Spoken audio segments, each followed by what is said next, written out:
राजा आलम नाम हो राहुल जी। यहाँ का म्यूजिक डायरेक्टर राहुल का नाम हो जी गुलाब दीवाना। गुलाब दीवाना सको यानी चुतिए बगा ना गाओ तनी जी तनी रुआ जी गा के हिट हो जाए तुमकरा मिर्ची लगता गलत होता। तो दर्शक जितने भी हमारे आप देख रहे हैं एमएमटी न्यू अपडेट के माध्यम से मैं सत्य बताता हूँ, सत्य करना सीखा है, सत्य दिखाना सीखा है। काहे अंगन भाई बरो तो खेसारी लाल यादव का चेला है उनका के नीचे गिरावे खातिर अब सोए तालुक ऐसा गा देम तो इंडस्ट्री छोड़ के चल जाए। ई गलत बा। केहू के बेटी के ऊपर गावत रहन तब गलत बा। अगर उ गा दी फिर का होई। अभी खेसारी लाल यादव के बेटी के ऊपर यानी कि हमनियों के बेटी हो अभी खेसारी लाल यादव से हमारे बात भइला तो बात भइला कि भैया जौन करतनी हम करतनी एगो गा देला बा पंकज सिंह नाम हो।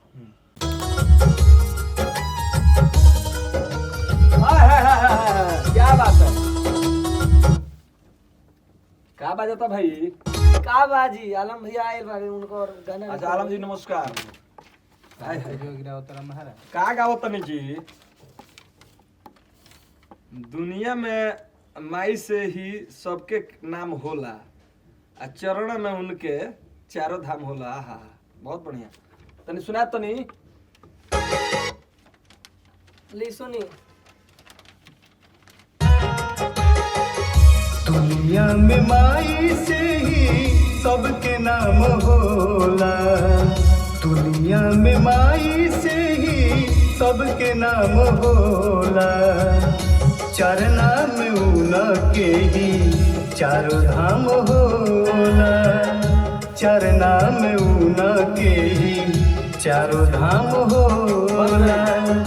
उनके ई गाओ तनी रुआ जी ई गा के हिट हो जाए चाहे जो भी बा उ तो माई के ऊपर बा। अच्छा। अच्छा इनकी का हुई तो रघु गा दी का गा दी ओहे जे चला था वही खातिर ताई रउआ का सोचत नहीं ओहे गाई अरे रातों दिन में हो भोजपुरी इंडस्ट्री में बवाल भइल बा तो होय दी पर ही ना गइहन ना गायब रुआ ना।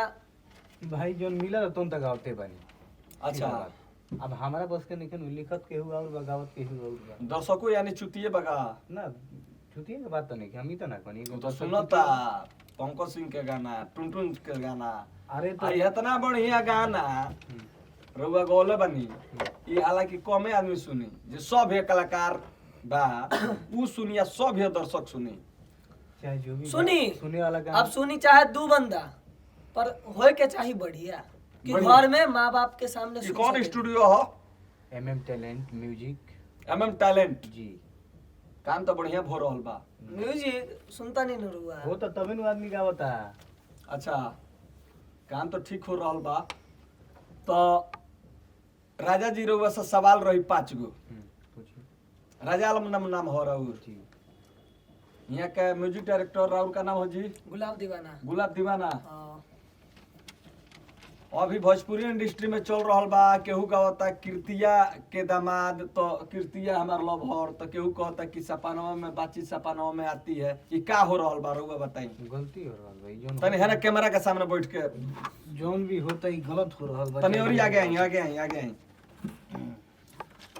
अभी खेसारी लाल यादव के बेटी के ऊपर यानी कि हमनियों के बेटी हो अभी खेसारी लाल यादव से हमारे बात भइला तो बात भइला कि भैया जौन करतनी हम करतनी एगो गा देला बा पंकज सिंह नाम हो आ उ गा देला बा का गा देला बा हो गुलाब भाई हाँ कुछ गौला बा उ कौन कीर्ति कीर्ति के ऊपर गईले बात तो ई काहे अंगन भइल बा तो खेसारी लाल यादव के चेला है उनका के नीचे गिरावे खातिर अब सोए तालुक ऐसा गा देम तो इंडस्ट्री छोड़ के चल जाए। ई गलत बा। केहू के बेटी के ऊपर गावत रहन तब गलत बा। अगर उ गा दी फिर का होई। अब मान ली कि उ गा देला बड़ा कि चाची के बच्ची सपनवा में आती है तो जहाँ भी बात हो हल्का उन करो भाई गलती बा भाई। मैं ये नहीं कहती गलती नहीं के अब अपना मेरी काहे उन कर मन केहू भी होके गुरु होके या चाहे चेला होके ओसे मतलब नहीं के हां जोन गलती बजे शुरू कइले बा तो भुगते के तो पड़बे करी। तो रउआ का संदेश देब अपना दर्शक से हम तो बस इतने कहम कि जे भी बा और आदमी गइले बा चाहे बजैले बा चाहे जो भी कइले बा यहाँ तक ये वीडियो के माध्यम से कहल चाहतनी कि अभी भी टाइम बा ई छोड़ देवे के बस। और तो का कही हम तो इतने कह सकतनी। हम अब ई तो नहीं कि घर में जाके घुस के कह देम कि भैया तू छोड़ द हमार तो मन है ना। लेकिन हम इतना कहम कि जो नहीं काम होता चाहे केहू भी गावता अपना बेरी अब उनकरा मिर्ची लगता गलत होता तो दर्शक जितने भी हमारे आप देख रहे हैं MMT न्यू अपडेट के माध्यम से, मैं सत्य बताता हूं, सत्य करना सीखा है, सत्य दिखाना सीखा है। अभी देखिए शायद हो सकता है खेसारी का ही फोन हो ना, ये MM टैलेंट टीम के फोन है। ए भाई रखो तनी, हम तनी न्यूज करता नहीं, न्यूज ले रहा है, न्यूज रखो। तो अभी आप दूसरा क्वेश्चन आपका ये रहेगा मेरे से कि कितने दिन से इस फील्ड में हैं आप? हमारा तो हो गई 5-6 साल हो गई। कौन ज्यादा ही होत हुई, ज्यादा ही होत हुई? ज्यादा ही। केकरा के फॉलो करी ले रहुआ? जेकर हुए बदनामी करो तनी ओकरे के फॉलो करी। हम बदनामी करते हैं। सॉरी, हम माने खेसारी के खेसारी लाल यादव के कहीं ना कहीं टारगेट हमारे ऊपर कहाँ होता ना, तो रहुआ वही बात करतनी तो का करिए। हम तो ऊ तो सुनत नहीं खन, अब तू उनकर बुराई अब हमारा सामने करतनी। गलती तो बात, जे भी गलती कइले बस सुधर जाई, चाहे हमारे गुरु खेसारी लाल यादव होके, चाहे अन्य कोई भी कलाकार होके सुधर जाई। केहू के बेटी माई बहन पे मत गई लोगी, बस हम इतना कहें। अभी यहाँ के लेके जाते नहीं RCM म्यूजिक में, मालिक से हैंड टू हैंड एग्रीमेंट आज हुई, सामने बैठा के रुआ बढ़िया से गाई। हई जौन गाना रुआ बोले बनी टॉप गाना बा हमारा नजर में, सबसे टॉप बा। यही टाइप के रोल तनी सुना दो भाई। उनके ही ममता से सारा काम होला, चरना में उनके ही चारों धाम होला, चरना में उनके ही चारों धाम होला। ये बढ़िया गाना रुआ गौला बनी। अब हम रुआ के कुछ अश्लील टाइप के गाना लिख के दिए तो गा दे। अब क्या लिए ओसन अश्लील होई तो थोड़ी ना गाते। तो एगो तो गाना लिखले बनी हम कि और की के करे आइले बानी ससुरार हो, आ टुनटुनवा लागी ससुर पंकज वाला लागी सार हो। अरे मनोज तिवारी हवन भाई तो फिर कौन डर बा, फिर कौन डर बा। आये शिल्पी गावना अब तोहरे ले अलम बा। इगा दे गाता हो जी देखे ठीक ठाक के। एक चीज बताई रहुआ, केकरा तरफ से न्यूज बना बतानी?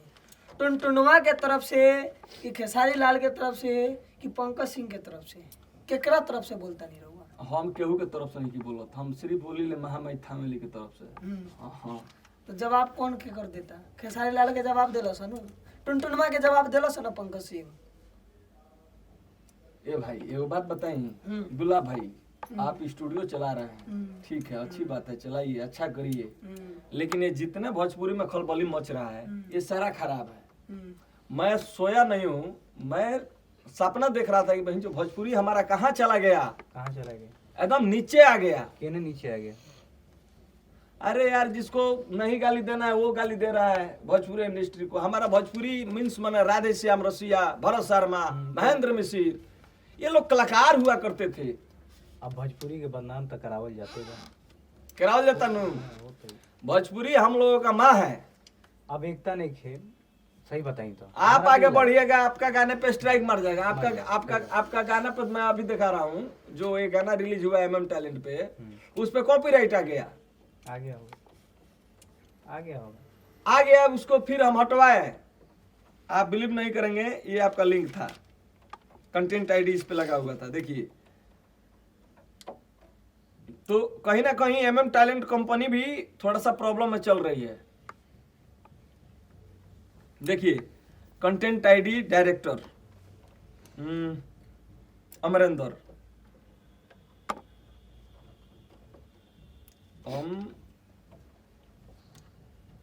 देखिए ये लिखा है ना अमरेंद्र कुमार कंटेंट ID, ठीक है। अब देखिए आपका लिंक मैं भेजा हूं, ठीक है। मैं क्या बोला हूं, देखिए आप सुन लेंगे तब आपको विश्वास होगा।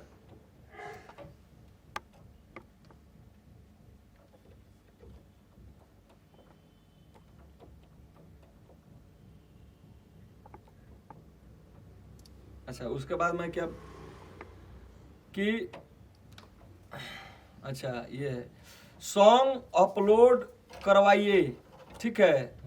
हमें सर आपको आना होगा जी 4 घंटे के लिए, ठीक है। कल शाम को 2 बजे तक आइएगा सर। वो बोल रहे हैं ओके। अब ये मैंने जब आपका कॉपीराइट आया आपके सॉन्ग पे, किसी ने लगा दिया होगा, आपका गुरु ही लगा दिया होगा शायद। ये आपका गाना है।